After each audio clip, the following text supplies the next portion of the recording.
Board of Directors meeting to order. We have an agenda here. That was an amended agenda that was distributed. Our first item on the agenda is public comment. Anyone here to comment from the public? Okay, if not, then our second item is finance. You may have done this at your March meeting, but the minutes don't reflect that you did, so Renee wanted to be sure that you took this action. Okay.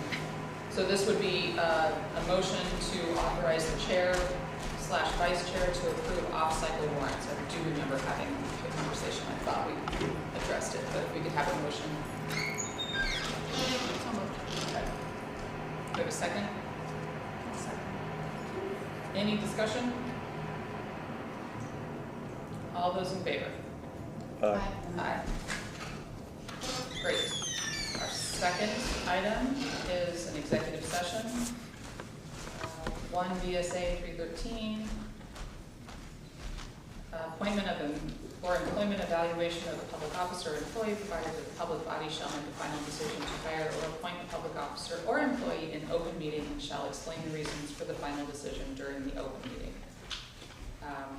We could have a motion to enter into executive session and invite the director of HR and our superintendent. So moved. Second. All in favor? Aye. Aye.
protocol, we are out of that executive session at 5:46. Why don't you say you suspended that We executive? suspended that executive session at 5:46. Would ask for a motion to reconvene that executive session, inviting our superintendent, our director of HR, and Deanne DeCoste in to join us in the executive session. So moved. Second. Okay, motion and a second. All those in favor? Aye. Aye. So we're suspending the first, to invite somebody in needs to be recorded.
We are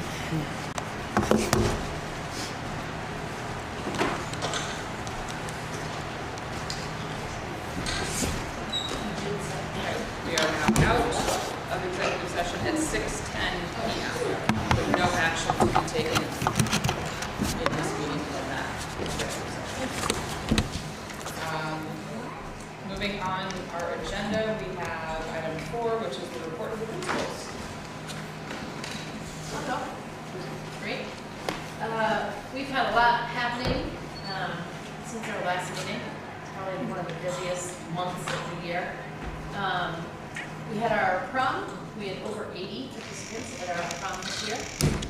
We had our National Honor Society ceremony. We have 6 new inductees into the National Honor Society. We also had the National Chinese Honor Society, which we had 2 new inductees into that.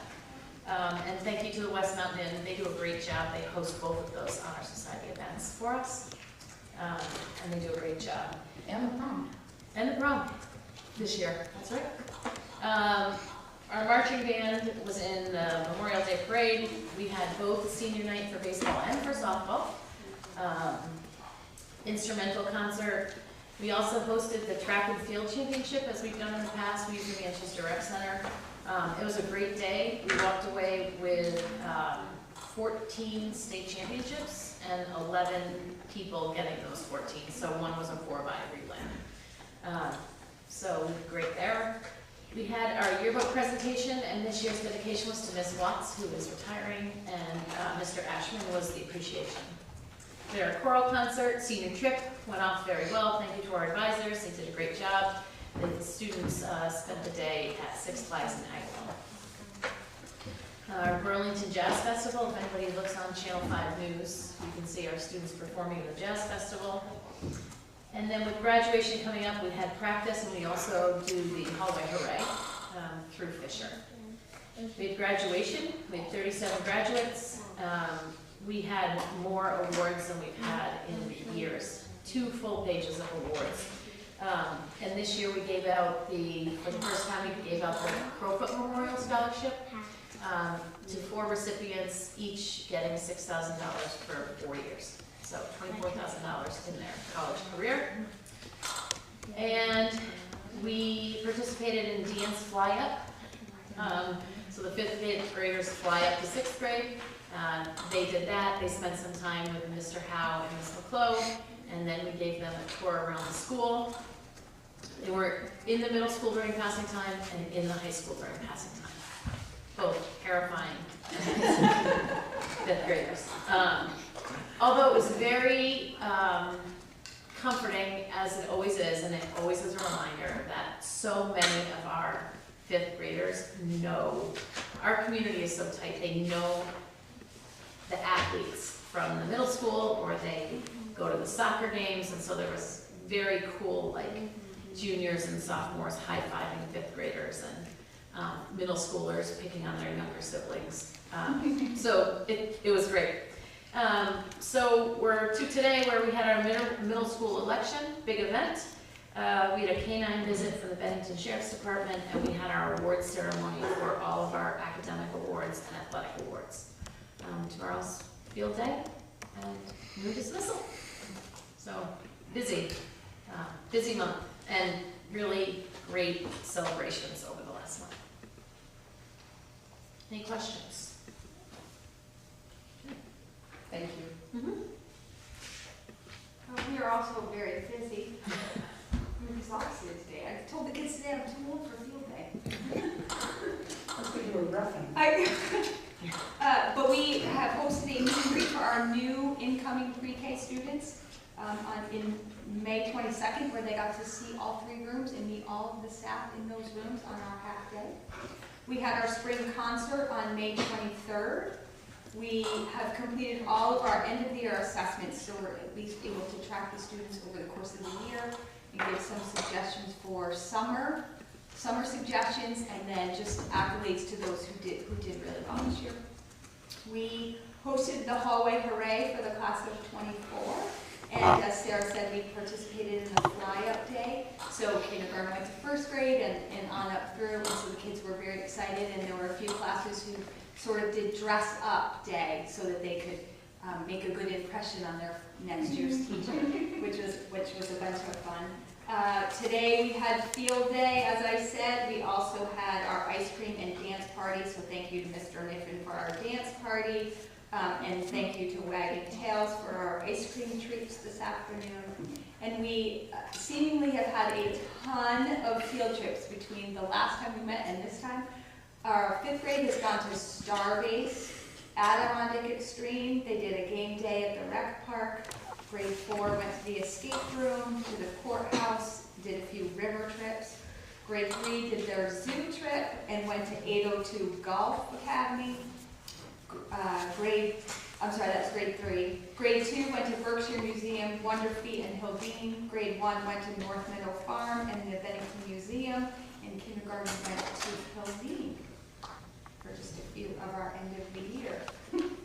Tomorrow is a half day. We don't really have anything planned. Actually, we're hosting a pre-K graduation tomorrow morning for the 4-year-olds going to kindergarten, so we're looking forward to that. And a few awards out to some students. Okay, any questions? Thank you both for a great year. Thank you. I do have one question. Summer help? Summer's like Monday. And I don't know if we've had any discussion with facilities about summer help, and I don't know what we're doing for summer help. So I just throw that out there as something that we need to address. Well, we'd asked about it at a previous meeting, what was on the list for summer projects. And as we talked about, it was It's mostly painting, but there's always summer work such as floors need to be stripped, re-waxed, deep cleans, things like that. And I think the reason to ask is there is, we cut to a maintenance position out of next year's budget starting July 1. So the question becomes really a budgetary question on whether or not we can support a person for July and 3 weeks in August. So do you have a list of projects? Do you know how many hours you would need for someone, and you work with Holly, Renee, to figure out how we fund that? Yeah, I think it's probably a matter of budget.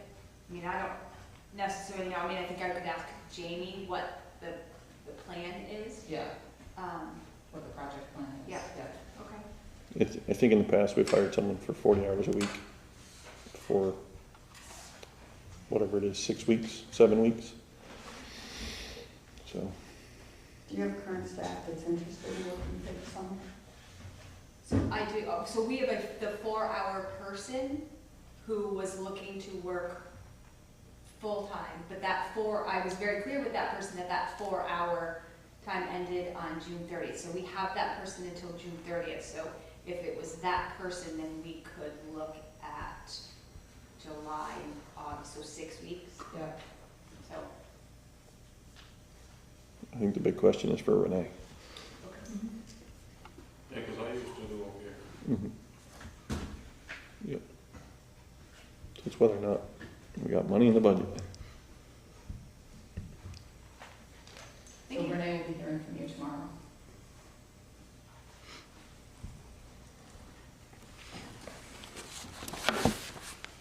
Okay. Our last report of the principals with these 2 principals. Things are changing.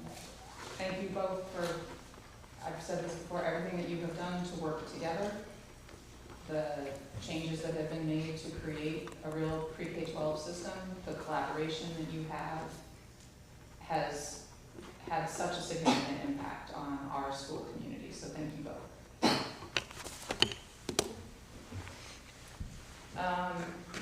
Operations. We have an electric bus grant on the agenda. Yeah, that's going to be Holly, and she's attempting to link in. You want my laptop? So basically, at this time last year, we did a review and presentation of all the transportation in the district and what all your options are.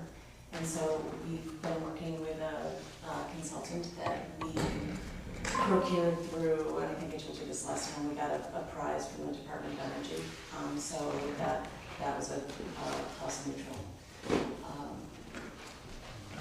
don't know how important it is that they see you all, but the camera, it'll help. So these are the advisors that we've been working on. We did procure $1.3 million to replace 4 buses, 3 for Arlington, 1 for Stanley. They're around $345,000 a piece. And Colin can give you more, and I'm happy to answer any questions. Let's see. Colin, can you hear us? I can hear you. Okay, Andrew? Yes, we can. Okay, perfect. So this is the, no. Okay. So these are the important people, not me. Look that way. So this is the Arlington board, and I don't know if it's advantageous to go through and just introduce yourselves. Would you? Well, they could introduce themselves. Yeah. Andrew and Colin, would you mind introducing yourselves and explaining your role in this project? We'd be happy to do that. First of all, thank you for allowing us to join this evening, and thank you for doing great work for your community. My name is Andy Bittner.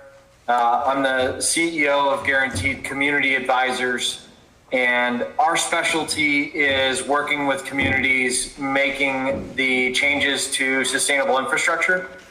And we specialize in writing grants, but then also in implementing the back end of those grants, as well as building out a lot of the energy infrastructure, things that also go into food, water, housing, transportation, all of the things that communities are making transitions into has really been our specialty. We've been doing this for 12 years, so it's really fun to see where things are previously. Ordinarily, I would get to come to a board meeting 12 years ago and present a $30,000 check, and it was very exciting.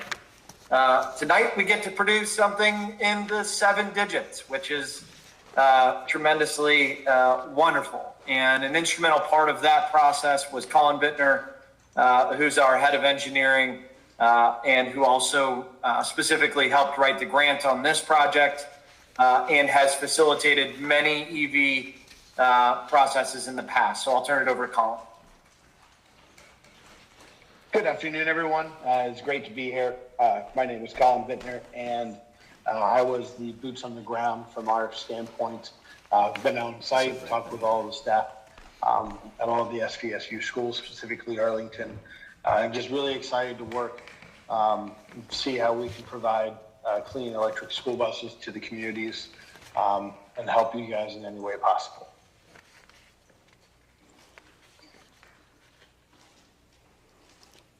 So we have this document here. Oh, you want to say who we are? I don't know if they can see us.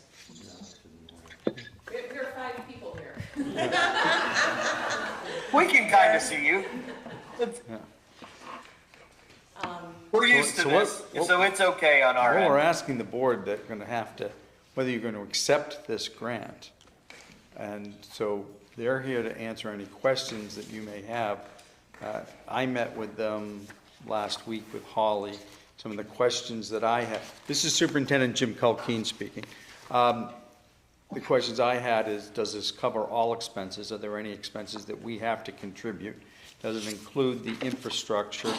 And we had discussions about the reliability of electric buses, particularly in winter months. So I don't know if I'll be quick on some things. It does include the infrastructure, so the charging systems would be put in. It's included with the 3 buses. Could you address the concern about running electric buses in the winter in Vermont? Yeah, I'll speak on that. And something that we just have to take care of and have some precaution. I had shared a document, kind of doing an outline overview of the grant. If you go to the last 2 pages, or the last 4 pages, those first 2 are going to be focused on cold weather and how we treat EV buses within cold climates. There are several ways for us to look at this from a long-term standpoint. One being scheduling and just making sure we have the right systems in place and protocols. And then also if Arlington would like to put in a busing depot or a building to house the buses in the wintertime, that's something that we can look at as well within this standpoint. One of the easiest ways for us to ensure that we have good quality batteries during the winter months is that while they're still plugged in, there's a preconditioning cycle which warms up the battery, warms up the cabin, and makes it so that when the drivers get there, none of that is reliant on the battery as we move forward. So those documents there would be pretty good guides for you to follow through on what we're looking to do there. And based off of the ranges that we have on a daily basis, the Arlington school districts travel relatively a maximum of 50 miles a day, and most EV buses are able to go 120 miles a day. So if there's any degradation there, we still would have enough capacity to make any routes available.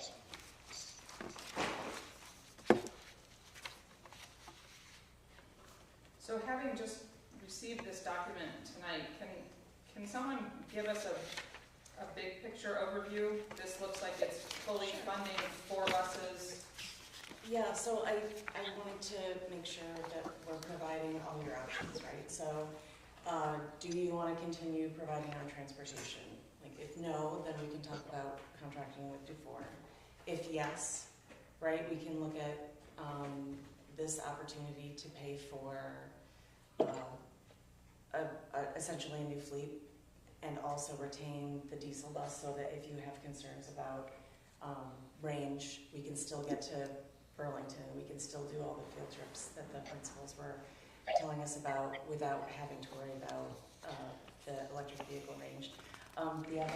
The other option is to say, forget it, we don't want electric vehicles and buy a bus with your sinking fund. So If we accepted this grant, my understanding is some of the buses over a certain age have to be scrapped, but you do have a bus that is new enough that you can retain. Is that correct? We have a 2017, 2020. There is one bus that is older than 2012 or 2010.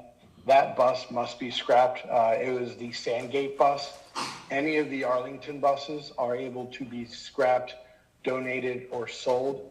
And we can have conversations on what that looks like. That does allow those buses to be donated within the SVSU district. Can we retain any of them? Isn't there one bus that is new enough that they can retain? Yes. Arlington specifically cannot. The way this funding was written is that it is for the full replacement of the bus. But we can donate it to any other district other than Arlington. Well, and just to add to that, Colin, is one of the reasons why we only ask for 3 buses is because you have to get the 3 buses, you have to retire all 3 buses. So we wrote it intentionally so that we could retain Keep the one. diesel bus, Yep. right? And then the Sandgate bus would also roll into that. What about warranties on these? Is there a warranty? Warranties are going to be based off of the OEMs for both the buses themselves and for the EV chargers. The buses are going to be typical based off of your mileage. Let me see if I actually have any data here on that. And we'll get to determine specific needs on warranties in the RFP process. And we get to choose which manufacturer and warranty best fits your community.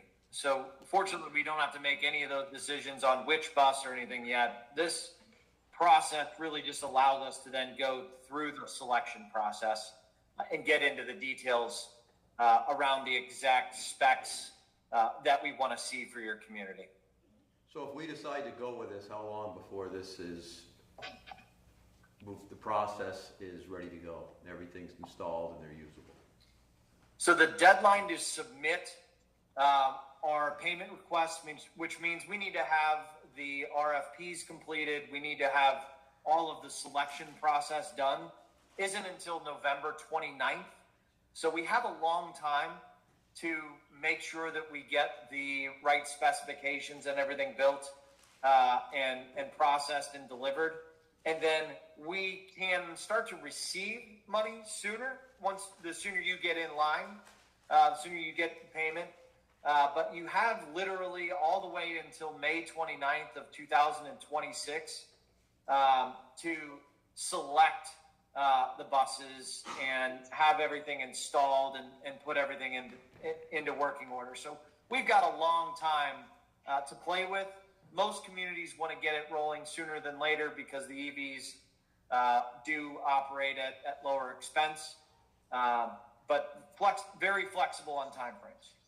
Well, and as I'm sure you know, part of the reason for us entertaining this conversation is we have a fleet of buses that are in need of some significant repair work that we don't have.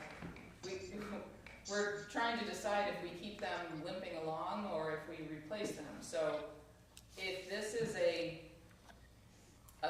longer-term solution, we still need to have a short-term conversation about how are we going to operate and provide bus service until these new buses are online.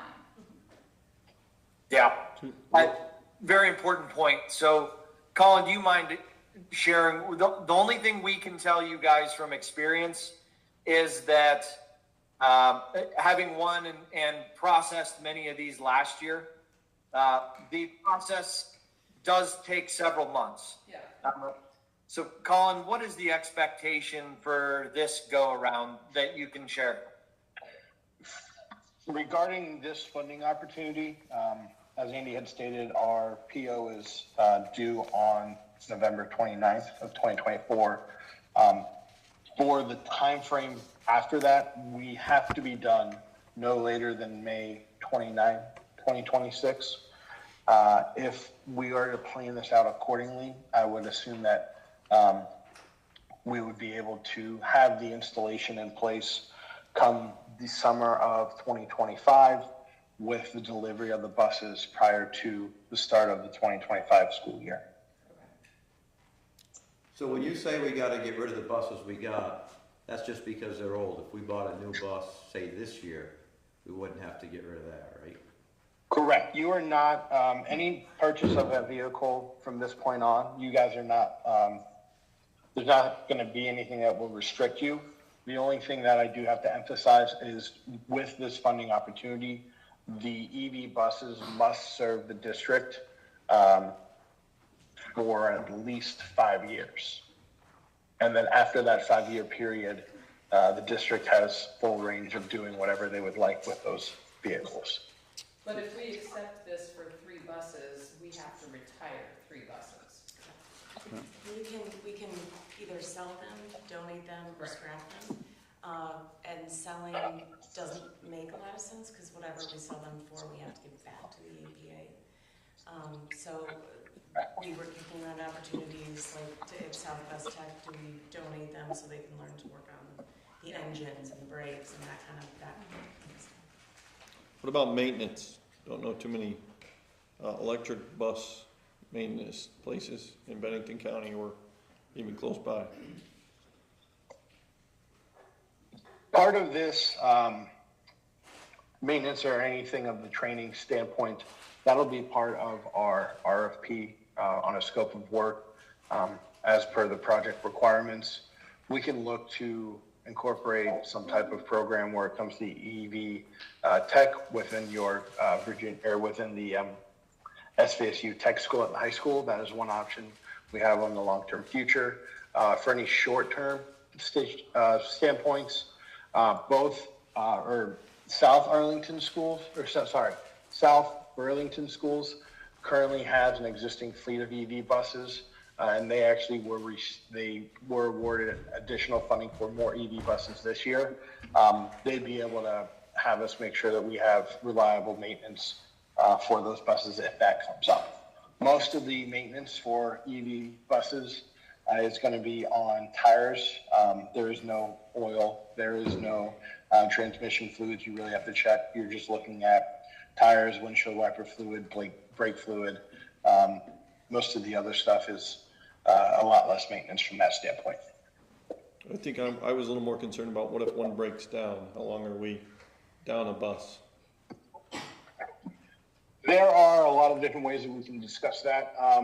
I know in the past from how we structured our last agreement, we had it done through a service company to provide all of the charging, expense, maintenance, management, as well as the maintenance of the vehicles. In the event that there was a bus down, a spare bus of equal or of equal value would be able to be provided until the repair is completed. You mentioned South Burlington. What other schools in Vermont and other districts have received this grant and made this transition? Give me one moment and I can look that up for you. And it doesn't even have to be in this moment, but it would be helpful to know, because there might be some resources there for us to talk to their board and understand how it worked and what their challenges were, just so that we can be better informed. I mean, I think for us to say no to something like this is foolish. The one thing I would emphasize here, just from a standpoint of a financial aspect, when you look at the cost of a diesel bus versus an electric bus, it is a big revenue stream coming into the district. In the event that you guys would sell the buses at year 5, they'd be relatively able to hold their value. I would say they'd be $300,000 or $250,000. And in that time of you selling your buses, you'd be in a lot better position for purchasing any diesel or buses if you need to, or anything else from that matter. So there are ways that we can look at this long term to make sure it's the best financial impact for the district. The other piece of that is part of the legislation that's funding this also helps us to monetize tax credits because we don't pay taxes. So we're working together to figure out what that looks like. So there's a bucket of money for Green Mountain Power, a bucket of money for the buses, and then this potential tax credit. It could be up to 260 grand, right, Colin? Yes, an additional discretionary funds. So I was thinking Mike Wood would really like spinners, and we could trick the buses out of them. I'm kidding, but You mentioned a facility, because as I read this, it states that one of the recommendations is the buses are stored inside. Could you talk about, I know it's probably a future grant, but what the possibilities of that are? So there's a lot of different ways to look at that. With the discretionary funding, you are allowed to spend it in any way you see fit. So depending on how we structure this and what the total project expenses are, we'd be able to account for that within the budget of the overall project we're doing, as well as go out and specifically write grants for that, for a busing garage for you guys, if those opportunities are available. Well, we own lots of land, so. Yeah, and I'll just chime in as well too. I'm not a car guy. I don't have very expensive cars, but a $375,000 vehicle, I would want to put it in a garage, especially if I've got a fleet of over 1.4 million. Especially being in Vermont, I think it's definitely something that is worth investing in, considering the value of the assets. So it's going to be a strong recommendation from us that you do that. And it'll be our goal to help you find the resources to be able to make sure that that is financially feasible. But I think it's a no-brainer if you think about the value of these assets that you own once this is done, to be able to take good care of them. Regarding the individual who asked of other districts that applied and received funding for this, those would be Champlain Valley Unified School District, River Valleys Unified School District, South Burlington, Vernon School District, Windsor, White River Valley, and a few others. Okay. And they are operating EVs or they're in the process? Those were the ones that received funding for the 2023 rebate that we're talking about here. Okay. South Burlington Schools, I do know for a fact, already has an existing electric fleet. Okay. They are, because I was in conversation with Green Mountain Power regarding doing vehicle-to-grid charging, so that during the summer times when these buses are idle, we can rely on them to be energy storage for the local grid, keeping everyone's electric bills down, as well as providing essential power during the time of emergency or high demand. Well, and to add to that is if the grid goes out, these are like mobile batteries, so if you need to go take it to whatever building in Arlington, you can plug it in and backfeed it through the panel, so it's like a mobile emergency generator. I was just gonna ask, what decision do you need from us tonight? Jim, Holly, our guests, what, do you need the board to make a decision to receive the grant, accept the grant? What is the actual action we need to take? I assume that's the action you're gonna take to Yeah. accept the grant. Though, hearing that timeline, it probably doesn't have to be tonight, but it's gotta be soon, right? To start getting them in the queue for the money, is that correct? Yes. Yeah, in an ideal situation, if it's a no-brainer for you, we'd love to get moving on this sooner than later. If there are some serious concerns that you'd like to think about and let it marinate, we're happy to put together some detailed engineering responses. As you can imagine, we're more engineering guys and data-driven guys than we are presenters. So if you guys would like some more information and like to think about it, we're happy to collect any concerns that you might have and give you every reason to accept $1.3 million worth of EVs. If they voted tonight to accept it, is that a final deal? Like they, No. no? That would not be the final deal. So After you they guys would kinda have the accept it. option to, if additional information came to light at a further date before they actually accepted any money or anything like that, they could say, they could put a halt to it?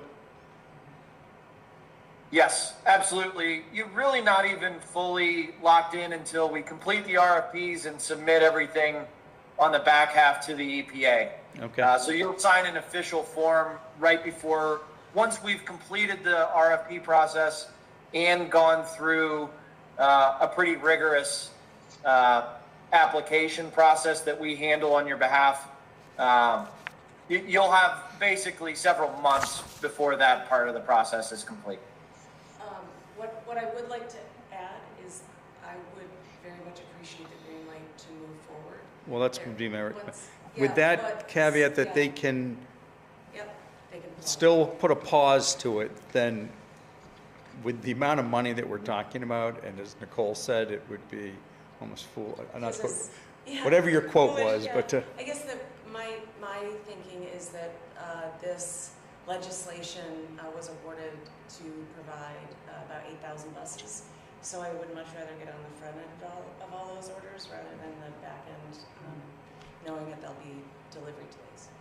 Mike and Rich, on a regular basis, how many trips, because I know that our sporting events are sometimes outside 120 miles round trip, but do we have more than one in a day typically?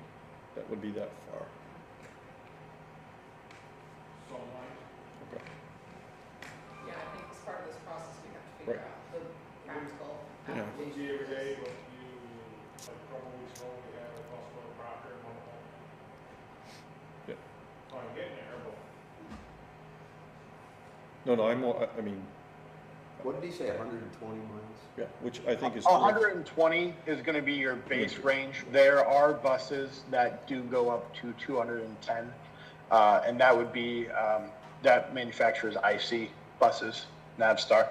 When you say 120, is that during the summer or is that during the winter, or both?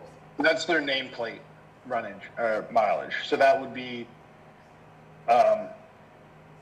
Summertime. So what is it in the winter? Approximately 30% of the nameplate. I mean, the reality is for us, given a district our size and our current financial situation, I don't think we are in a position to say no to a financial opportunity like this. We're either gonna have to replace 3 of our buses with our own money. No, I'm more thinking of, I mean, I'm in favor of this. Yeah. I mean, these are 3 buses that we can utilize for our daily bus runs, for our local bus We have to sporting figure out events, how to all those Fit things. them into our needs. Right, I also think, what are our other needs? We will need You may need a diesel bus for long. 2 diesel buses Yeah. for our longer trips, Right. for sporting events, field trips, those types of things. But this certainly fits our needs for our daily runs, our local trips. You know, most of our middle schools are within 30 to 50 miles each way. We do Mount Anthony, Yeah.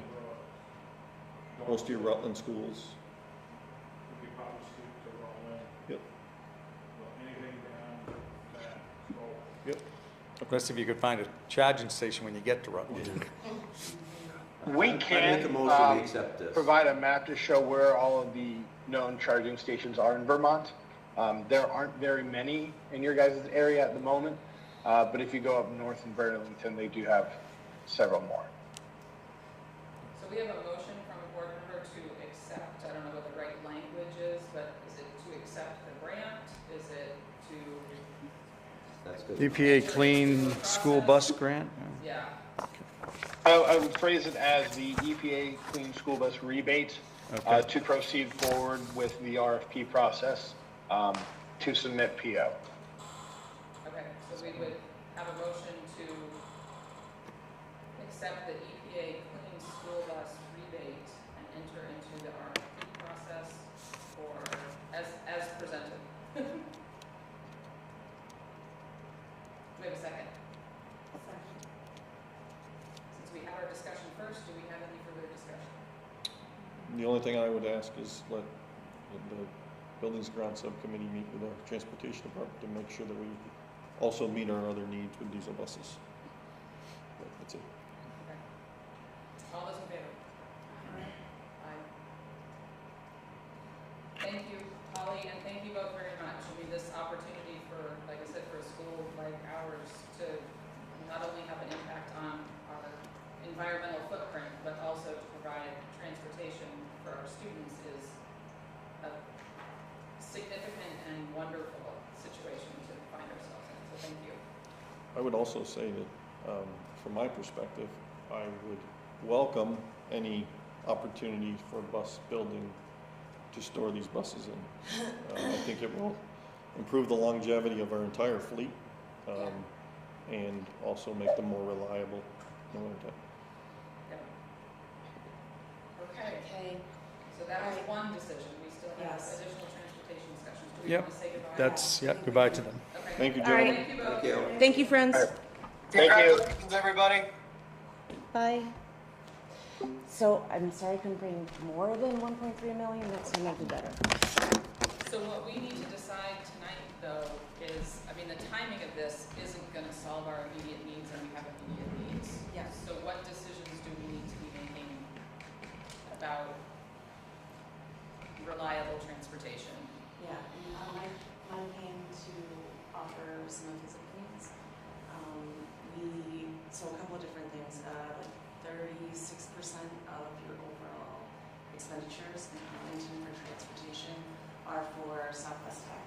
So that's mileage that we're putting on our vehicles. We get reimbursed for it, but we're putting those miles on our vehicles rather than Southwest Tech's. Renee and I've been talking to Southwest Tech about, at a minimum, they can absolutely commit to the morning runs. We still, the midday run and the end of the day run is still something that we would have to work out. So there is some opportunity there to drive our fleet less. And we were talking about, do we take the bus sinking fund and buy a used diesel and a van, or do we just buy a 10, 15 passenger van now that'll get us through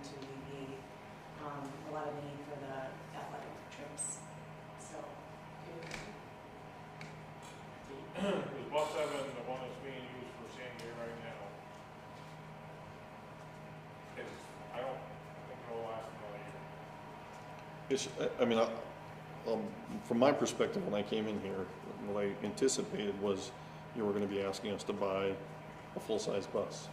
I mean, we're pretty much there based on the bids. That's where I'm leaning. We need a full-size bus, you know, these are wonderful, but if one of those breaks down, we will need a backup. The reason I asked, do we need 2 diesel buses? Do we do more than one trip? We may need 2 diesel buses. Will that boost our fleet to 5? Yes, but these aren't costing us anything. We have an immediate need for a full-size bus. We have the money for a full-size bus. In my opinion, we should be purchasing a full-size bus. Can we squeak out a used one? I just don't, it doesn't sit well with me as an individual buying used this and a used van and stuff like that, but that's my perspective. Do you have enough money in the sinking fund for a van and a bus? Not new, you could buy used, but not new. How much is in this? About 125,000.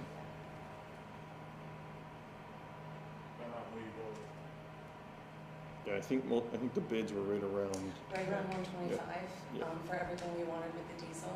And obviously, even if you guys say yes, go forward and buy a bus, we still have to go through the RFP process. So we might be able to better that. Because my thought is if all this money is going to be these, they might want to push their diesels and we could get a better price. So we still have to go through that process. So maybe we might be able to realize some savings with that. I'm in agreement with Todd. I think it's obvious we need a full-size bus. I mean, these aren't gonna be here till next year anyways, just to start. Yep. And so, I'll make a motion that we authorize Transportation Department to go out to RFP for buses. We have a second? Todd, can you repeat that as resolution? Authorize the transportation to go out for, to seek RFPs for a full-size bus.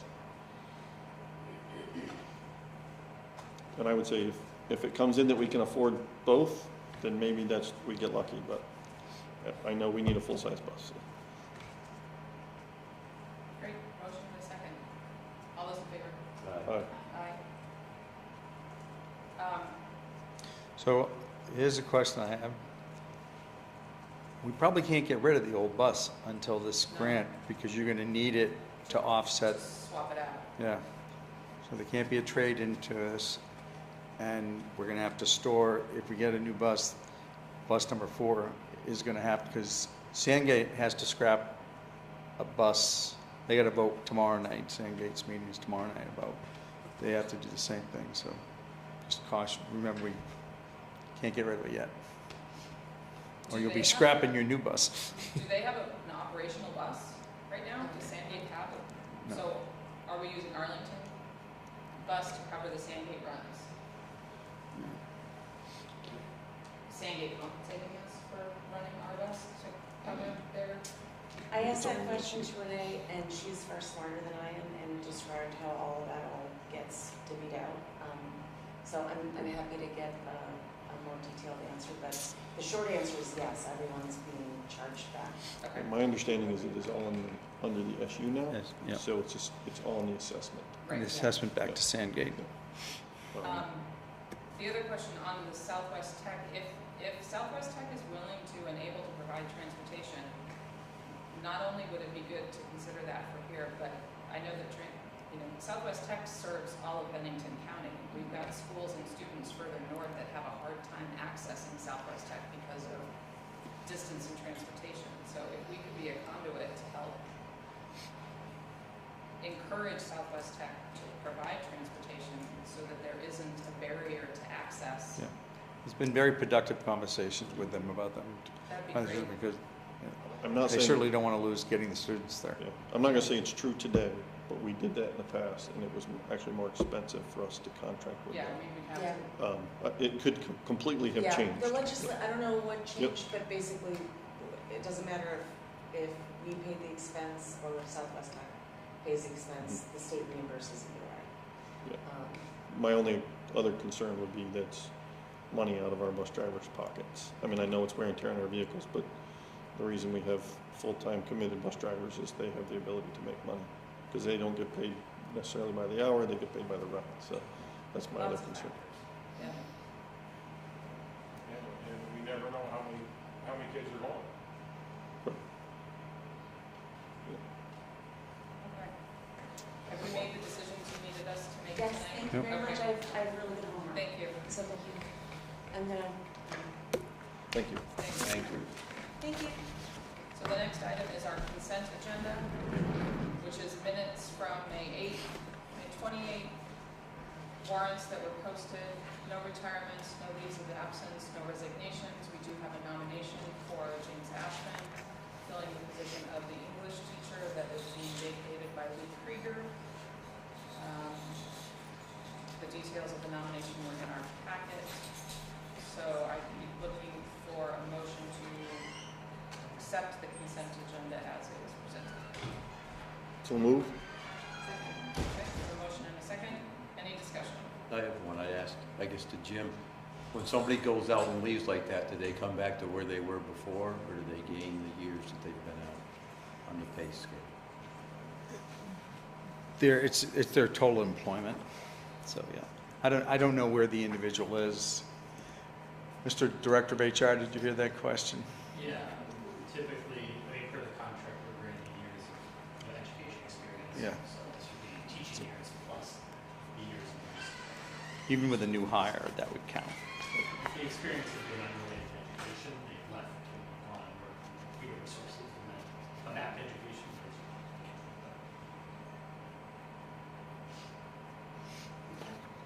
Has that been our bad practice? Yes, anytime even if you hired someone from outside the district, they would get hired in at scale based on years of service, or years of educational experience.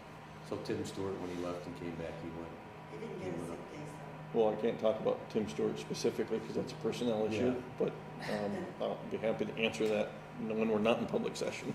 Do they get their accumulated sick days, or do they go back to the 12? So- Yes. An internal employee, Yeah. our practice has been to honor accumulated time and then we'll be the district. So if they had sick days. The person's still your employee, has been your Yeah, there's no employee. break in employment. Yeah. Okay, superintendent's report. We have I have the warrant from Renee, so I'll pass that for signature. School choice. I've had two requests that I want to bring to the attention of the board. So you have, the state of Vermont has something called high school choice. It has a March 1st deadline. We had an application come in recently. I instructed the high school principal to tell them that I don't have the ability to waive that deadline, and they would have to appeal to the board. So that's why it's on the agenda. There's no names attached because there should be no bias to this or anything. My concern that if you waive the deadline and allow someone to come to school choice, you may open up the door to others who are going to request it, because there have been others that we've said no to. So if you think you want to move that deadline, I think that you should announce that you are. Allow other people, how many other seats you want to take in. Allow anyone to apply, and then if you have more than how many you think you want to take in, then do a lottery. But to just, you don't want to be accused of any discriminatory practice or anything. So the best process would be, if you wanted to move the deadline, saying we're going to open the window, here's when it will end. We would put it on the website, could make an announcement. You may not get anybody else, but at least everyone would have the opportunity to benefit from it. How many students were 12, 14? What's our total students that we agreed to take? Oh, no, I think we agreed We to. agreed to take 18, and I would have to look, we have room. We have room. We have room, So definitely. we would have had some probably graduating, maybe? Yeah, we weren't at 18, Right, so there's, we do have room. okay. I don't know the exact number, I could go find out if you needed me to, but we have space. Okay. I believe in the past, we have agreed to take requests that came in after the March Mhm. deadline, but there were some parameters around Yeah. how that would be structured. I don't know if we ever have, but me personally, I'm okay with that as long as we don't go over, like we've set 18.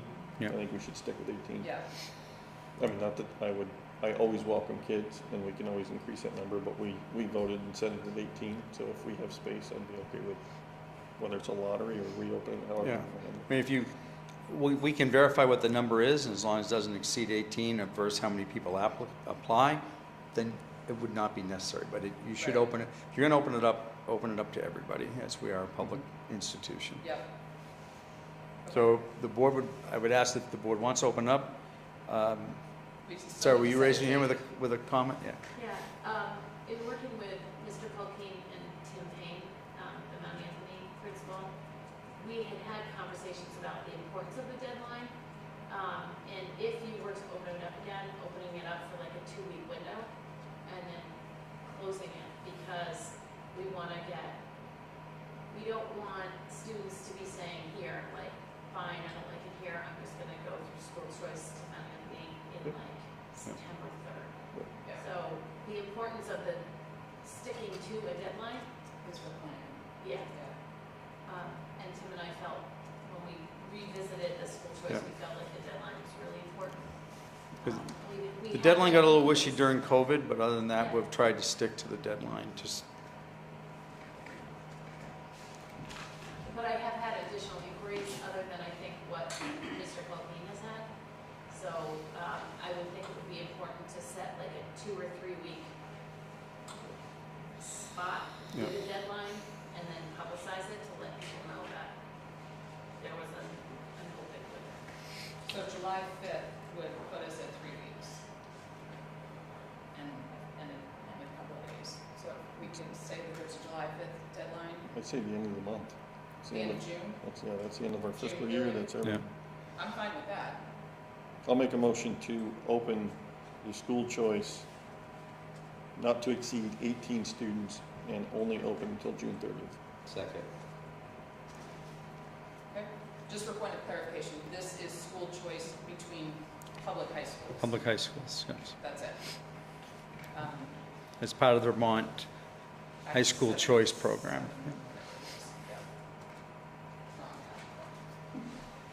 Okay, any further discussion? All those in favor? Aye. Great. I have a request from a family to private tuition a student to Fisher Elementary School. Again, I'm leaving names out of it so that it's not,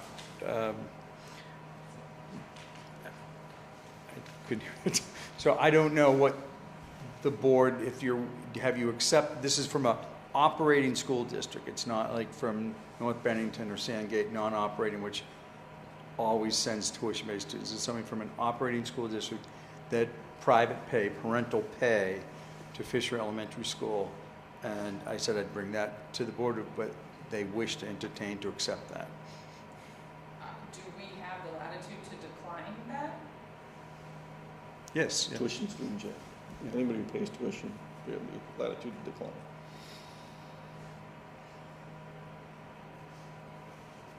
I don't know if we ever have, though, so that'd be my concern. I'm not sure why we would. To decline a request from somebody who is currently in a district that operates a school that is. I did not find a willing to take policy on the- related to this that where you I don't have think an we open have. enrollment, you know, and I don't know how many have taken in before from operating school I don't districts. think we have. We ever had any at Fisher? Never at Fisher?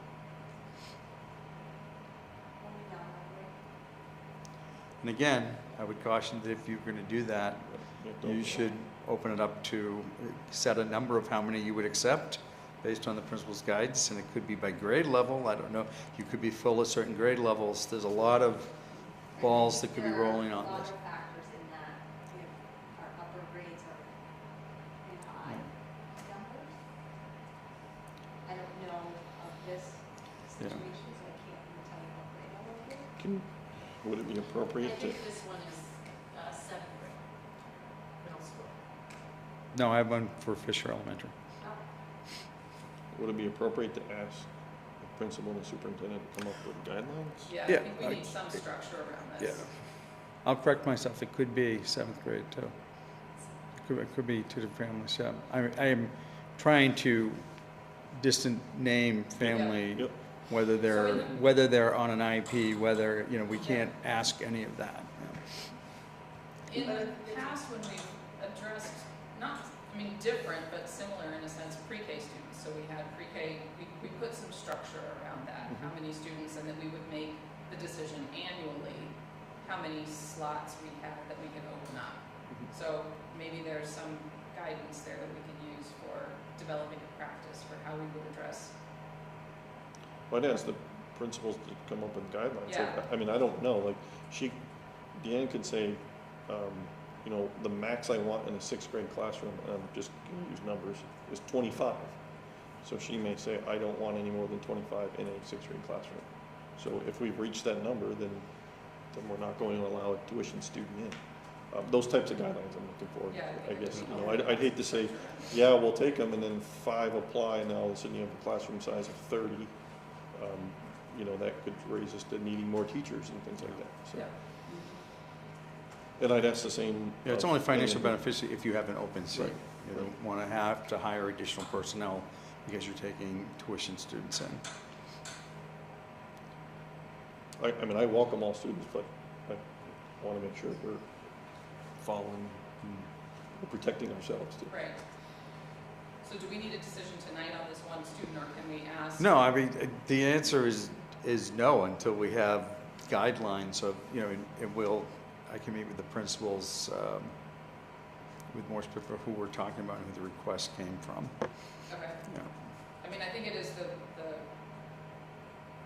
two voices, but I think it is if we can provide some structure to it and we can accommodate this, then it would be potentially in the student's best interest to be able to ask. Structure, openness, like we've now publicized that we're accepting tuition students, and then if we just took one because they asked, I'd be a little uncomfortable with that, that we should make an announcement that we're here's where, and it could get, it's from, by a certain date every year, we publicize this, and here's where the openings are by grade level. That I've seen other school districts do this, that, you know, if there's 2 openings in grade 5, there'd be 2, you know, and we're accepting tuition. So, I'd also be curious about legal things. Are we responsible for special education costs?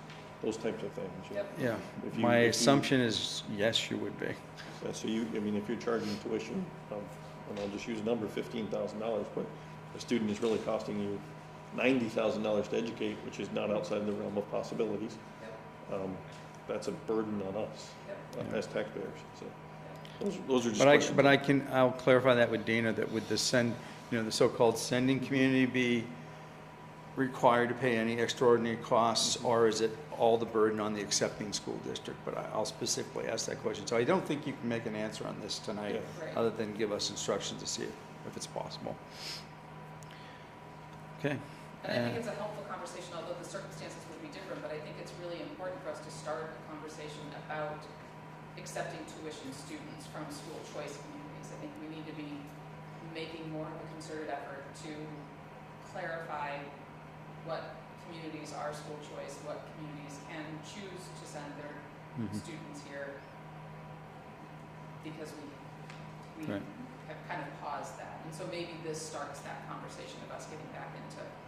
Yeah, because I would like to see a defined practice on it. So All right, so we have guidance on that. The next thing on the superintendent's report is actually, I asked the HR director to be here. At a previous meeting, there was questions brought to us, to the board from the association about missing 403B payments, and there is a resolution. Mr. Gall? Well, you may recall the last update, maybe in January, February meeting. And at that time, there were 2 pending issues. One was that one institution, Vanguard, that represents some employee accounts, is still trying to sort out on their end. That has since been resolved. So as of today, all that contributions that had been held up throughout this process have been completed. As far as we're aware, we don't have direct access to accounts. That's we understand. So the pending question that I raised at the time, and that we would have to figure out at some point, is what about lost interest? Our hope was that Omni or Fidelity or Vanguard would take that burden, and while we're still continuing to press them, they're considering it not their issue. Essentially, they're saying this is an administrative error, and so they're saying they're not responsible for lost interest. So we can continue to argue with them. I think what we'd like to do is, given the fiscal year is coming to an end, there's breakage within the ASD budget that will allow you to make employees whole for lost interest. I have a recommendation for doing that. We can continue to pursue it with them, but in the meantime, making them whole today. There are two methods that we could do that with. One is, which is not my recommendation, but I just want to let you know what it is. It's called the Voluntary Fiduciary Correction Program. It's what the Department of Labor gives as a calculator for how a business could calculate lost interest. The reason I don't recommend doing it is because the quarter and a half in which this occurred was a stupendous quarter from a stock market perspective. This calculator doesn't really look at actual real returns, so there's a time loss, and it uses some calculations that the DOL provides. And so, in my mind, it does not make the employee truly whole. In fact, it's not close. And so my recommendation is we use one common factor, which would be, it could be either the S&P 500 or any other stock market indicator to determine lost interest over this period of time, and we could apply the lost interest to each employee. The total cost for all employees would be $6,500 in lost interest over that period of time. Had this been any other time in the stock market, we probably would have had a much smaller number, but stock market growth during that time was pretty stupendous, as I said. So my recommendation would be that you allow payroll to, at the next payroll on June 20th, make contributions that would account for that lost interest for those employees. If we can get the money back from one of the vendors, we'll continue to try to do that. No promises, in fact, probably very unlikely, but we'll continue to try. But now you can do it without any impact to next year's budget. I confirmed that with Renee, so that would be my recommendation and allow us to go through that. Seems like a very reasonable figure. Yep.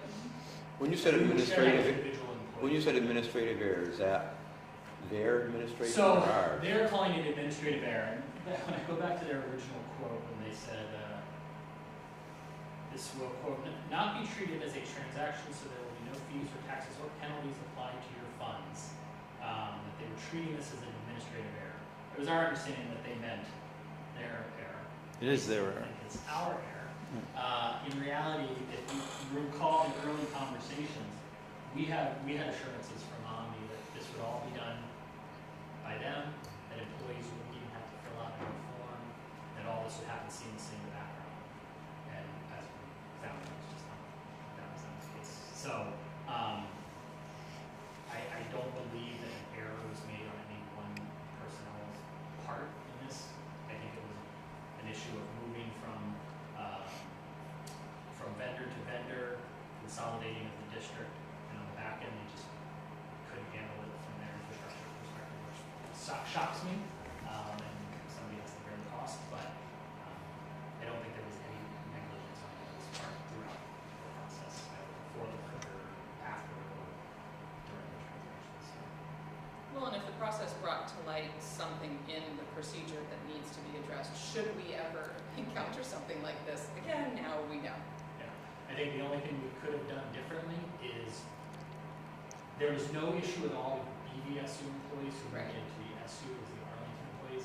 Had we known with any foresight that there would be issues, we could have started that process a year earlier before the BVSU tax code was no longer valid. With foresight, we could have started it earlier. We didn't think there was any urgency, and so. Okay.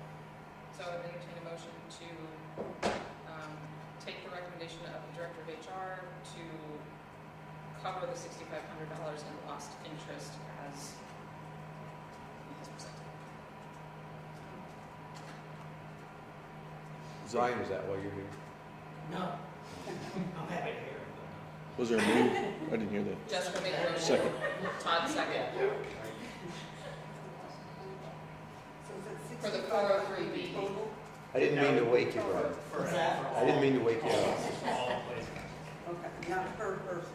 Not per person, no, it'd be approximate, and that could change up until the 20th when we process payroll, but that's what that would be as of today. So we could communicate to individual employees that the actual impact for So $6,500 in total for lost interest on the 403B plan stands as it was reported in the spring. So we have a motion and a second. Any further discussion? All those in favor? Aye. The superintendent report has one more item. I would like to take this opportunity to thank Principal Sarah Pickering for your service to the Arlington School District. It has been my pleasure to work with you over the past few years. I find you to be the ultimate professional, and I wish you all the best in your next endeavor. Thank you very much. Thank you, Sarah. Under policies, we have 6100, library material selection to adopt. We have a motion to adopt 6100. So moved. Second. Any discussion? All those in favor? Aye. Aye. 4001, harassment of employees will be replaced. The replacement policy is also 4001, preventing and responding to unlawful harassment of employees and third parties. So this is an adoption of the replacement. So moved. Any discussion? All in favor? Aye. Aye. That is it under policies. We don't have anything here for committee reports, although we've talked about transportation and facilities quite a bit. Under the chair's report, I would just ask Jim for confirmation of when you're doing your admin retreat, their summer admin retreat, so that we can plan. August 7th and 8th? I'm not sure what the right timing is, but I want to make sure that we are planning our board retreat, Okay. because we've talked about building off of the continuous improvement plans, the admin goals, and then the board should meet and discuss our goals to make sure that we are clear on what's going to have to be built into our budget process. And there's been a name change. It is the SVSU Leadership Academy. Okay. To reflect the retreat kind of denotes that we're all sitting around drinking Yeah. martinis and having Yeah. a great time. And it's really, they go back to school for 2 days, so. You might be happier if you were sitting around drinking martinis. I will not deny that. Yeah, so we can, Yeah, Wednesday the 7th and Thursday the 8th. so Jim, you and I can talk about what is the right timing for us then Yep. to set a board retreat for our group. Is there any other business? If not, entertain a motion to adjourn at 7:18.